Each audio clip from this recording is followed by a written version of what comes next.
अस्सलाम वालेकुम जी फ्रेंड्स। आज का जो हमारा टॉपिक है वो है calculate the electric potential from the electric field.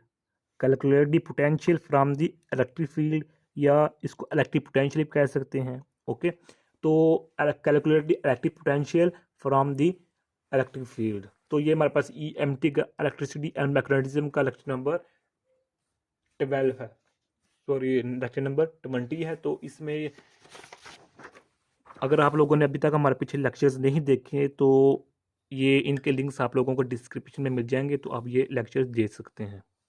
Okay,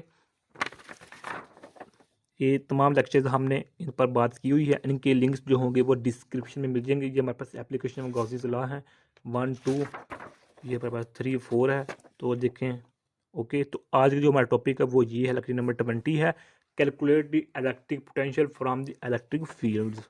okay, तो आइए स्टार्ट करते हैं अपने टॉपिक को बकायदा तौर पर। बिस्मिल्लाहिर्रहमानिर्रहीम, सल्लल्लाहु अला मुहम्मद सल्लल्लाहु अलैहि व आलिहि वसल्लम।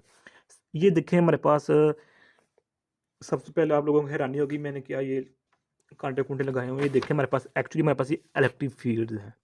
इलेक्ट्रिक फील्ड की जो डायरेक्शन है वो हमारे पास डाउनवर्ड डायरेक्शन में है। ओके, ये याद रखिएगा, जो हमारे पास ये इलेक्ट्रिक फील्ड लाइंस हैं ये स्ट्रेट लाइन में भी हो सकती हैं, ये इस लाइन में भी हो सकती हैं, ऐसे भी हो सकती हैं। ओके, ये ऐसे भी हो सकती हैं, यानी कि मुख्तलिफ जो ना शेप में हमारे पास इलेक्ट्रिक फील्ड लाइंस हो सकती हैं। ओके, तो ये मैंने इलेक्ट्रिक फील्ड लाइंस लिखी बनाई हुई हैं। तो ये हमारे पास पॉइंट ए है, इनिशियल पॉइंट है। तो यहाँ से हमारे पास एक पार्टिकल है वो इस इलेक्ट्रिक फील्ड में होता हुआ इस फाइनल पॉइंट पर, ये एफ पॉइंट पर आ जाता है जो हमारे पास फाइनल पॉइंट है। ओके, और ये इसने डिस्टेंस तय किया हुआ है। इसका डिस्टेंस जो जो इसका रास्ता है वे है वो स्ट्रेट नहीं है। क्यों? क्योंकि हमारे पास जो इलेक्ट्रिक फील्ड लाइन है वो भी स्ट्रेट लाइन में मौजूद नहीं है। तो इसलिए जो पार्टिकल है वो इस लाइन में, इस वे में हमारे पास ये इनिशियल पोजीशन से फाइनल पोजीशन में पहुंचा हुआ है।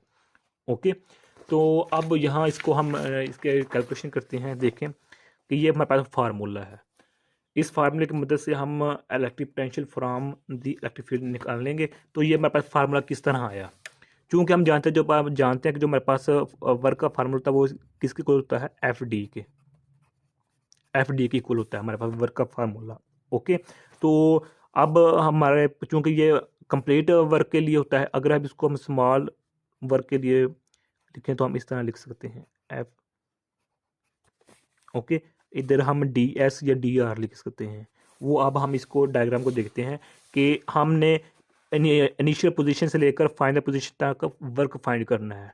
अगर हमारे पास वर्क आ जाएगा तो उस वर्क की वजह से हम इलेक्ट्रिक पोटेंशियल मालूम कर लेंगे। ओके, तो हम या इनिशियल पोजीशन से लेकर फाइनल पोजीशन तक डायरेक्ट जो है वर्क वो मालूम तो कर नहीं सकते, इसलिए इससे हम इसको पाथ को इनिशियल पॉइंट से लेकर फाइनल पाथ को हम मुख्तलिफ हिस्सों में डिवाइड कर लिया। ओके, मुख्तलिफ इसमें डिवाइड कर लिया। उन डिवाइडेड पार्ट में से एक हमारा पार्ट वो है उसको हमने DS से डिनोट किया हुआ है। ओके, इसी ये यहाँ से लेकर यहाँ तक हमारा पार्ट है DS। इस सिमिलर यहाँ से लेकर यहाँ तक हमारे पास वो भी DS है, यहाँ से लेकर यहाँ DS है, यहाँ से लेकर DS है। ओके, एक हमने पार्ट लिया हुआ, पोर्शन लिया हुआ है। ओके, उसी के हिसाब से हमने इधर DS लिख दिया है। ओके, तो ये फार्मूला है हमारे पास। अब हम जानते हैं कि जो हमारे पास फोर्स होता है वो उसकी जो फार्मूला था हमारे पास फोर का, वो F=QE होता है। यानी कि जो हमारे पास E इक्वल होता है हमारे पास F/Q के होता है। ओके, ये हमारे पास इलेक्ट्रिक फोर्स होती है, ये हमारे पास इलेक्ट्रिक फील्ड इंटेंसिटी होती है। ओके, ये हमारे पास फार्मूला होता है। जिस तरह हमने पिछले लेक्चर में देखा था कि जो हमारे पास फोर्स होती है वो इक्वल किसकी होती है? 1/π इज नॉट Q1 Q2/R के, ये इलेक्ट्रिसिटी के फोर्स की होती है। जबकि अगर हम इसी फार्मूले से इलेक्ट्रिक फील्ड इंटेंसिटी मालूम करना चाह रहे होते हैं तो हम इसको इस तरह लिखते हैं कि 1/4πE0 तो Q1 Q2/R²। तो ओवर इसको डिवाइड कर देते हैं कि Q पर, क्योंकि हम जानते हैं कि फार्मूला ये होता है इलेक्ट्रिक फील्ड इंटेंसिटी का। तो एक Q इस Q से कैंसिल हो जाता है, तो हमारे पास ये इलेक्ट्रिक फील्ड इंटेंसिटी की वैल्यू इस तरह आ जाती है। ओके, Q/R², इधर 2 Q थे, 2 Q थे फोर्स में, इलेक्ट्रिक फील्ड इंटेंसिटी में 1 Q होता है। तो ये फार्मूला होता है। इस फार्मूले को इधर हमने यूज़ किया, इधर से हमने जो F की वैल्यू वो निकाली, तो हमारे पास EQ होता है, F=QE या EQ। तो इधर हमने पुट कर दी। ओके, तो इधर हमने पुट कर दी है। तो यहाँ से हमने फार्मूला इसको यहाँ से यहाँ आए, फिर इस स्टेप से इस स्टेप में आए। अब इस स्टेप से इस स्टेप में आए तो हमारे पास यहाँ पॉजिटिव चार्ज पॉजिटिव साइन है, इधर हमारे पास नेगेटिव साइन है। अब हमारे पास ये नेगेटिव साइन किस तरह है, क्योंकि हम जानते हैं जो हमारे पास इलेक्ट्रिक पोटेंशियल होता है वो इक्वल होता है नेगेटिव वर्क ओवर चार्ज के। अब ये फार्मूला कहाँ से आया, इस फार्मूले को भी देखते हैं, क्योंकि हम जानते हैं कि जो हमारे पास change in potential electric potential तो वो इक्वल होते हैं ना योग, इस तरह होती है। ओके, हाँ, और हम ये भी जानते हैं जो change in electric potential energy होती है वो नेगेटिव वर्क होती है, इसलिए हम इसको इस तरह लिख सकते हैं। ओके, नेगेटिव वर्क और क्यू, यहाँ से हमने जो नेगेटिव साइन है वो इधर लिखा हुआ है। ओके, तो अब अगर हम इसको इससे डिवाइड कर देंगे तो हमारे पास क्या हो जाएगा, क्यू वी या Q delta we negative work क्या हो जाएगा। ओके, तो यही हमने देखें कि हमने इधर वर्क की जगह ये पुट कर दिया है और ये नेगेटिव साइन इधर आ जाएगा, ये नेगेटिव साइन इधर आ जाएगा। तो ये इसको इधर लिख लें या इधर लिख लें, एक ही बात है। ओके, तो अब हमने डी क्यू को इधर ले आएंगे तो क्यू इधर आ जाकर डिवाइड हो जाएगा, इससे कैंसिल हो जाएगा, तो हमारे पास ये वैल्यू बच जाएगी। ओके, इसको हम इक्वेशन नंबर ए का नाम दे देते हैं। अब इस इक्वेशन नंबर ए को हम इंटीग्रेट करेंगे। इंटीग्रेट क्यों कर रहे हैं, क्योंकि हमने जो ये फार्मूला निकाला है, यानी कि ये हमारे पास फार्मूला आ चुका है कि इसका इलेक्ट्रिक पोटेंशियल का, लेकिन ये फार्मूला आया स्मॉल पोर्शन के लिए जो ये हमने चूज़ किया हुआ है। क्योंकि हमने यहाँ से लेकर यहाँ तक इलेक्ट्रिक पोटेंशियल मालूम करना है, तो इसलिए हम इसको इंटीग्रेट कर देंगे। तो इंटीग्रेट करेंगे तो हमारे पास ये इस तरह हो जाएगी।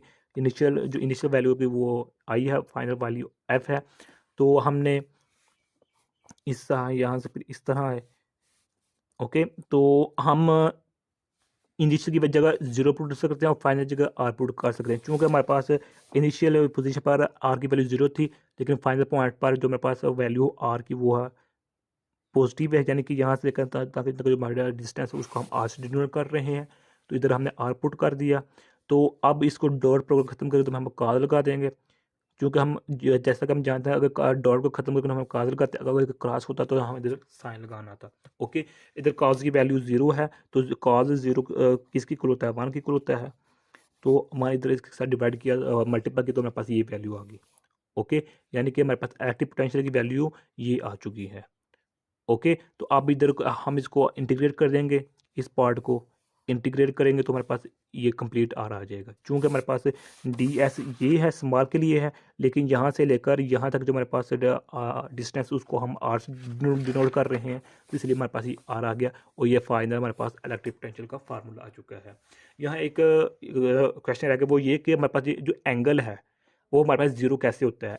एंगल हमारे पास इलेक्ट्रिक फील्ड लाइन्स के दरमियान और डिस्टेंस के दरमियान है। क्योंकि हमारे पास जो इलेक्ट्रिक फील्ड लाइन्स है उसकी जो डायरेक्शन है वो डाउनवर्ड डायरेक्शन में है, और जो हमारा पार्टिकल है वो भी डाउनवर्ड डायरेक्शन में जा रहा है। अगर जो थीटा मेरा जा रहा है, लेकिन जा तो रहा है डाउनवर्ड डायरेक्शन में ही, तो इसलिए हमारे पास इधर एंगल 0 आ जाएगा। ओके, तो ये हमारा आज का इतना सा टॉपिक था। उम्मीद है आप लोगों को इस वीडियो की समझ आ गई होगी। अगर फिर भी कुछ क्वेश्चन पूछना चाहते हैं तो कमेंट की सूरत में पूछ सकते हैं। और अगर आप लोगों ने अभी तक हमारा चैनल पाक MN अकेडमी सब्सक्राइब नहीं किया तो सब्सक्राइब कर दें, लाइक शेयर कर दें। जज़ाकल्लाहु खैर, अपनी दुआ में याद रखिएगा। अस्सलामु अलैकुम वरहमतुल्लाहि वबरकातुहू।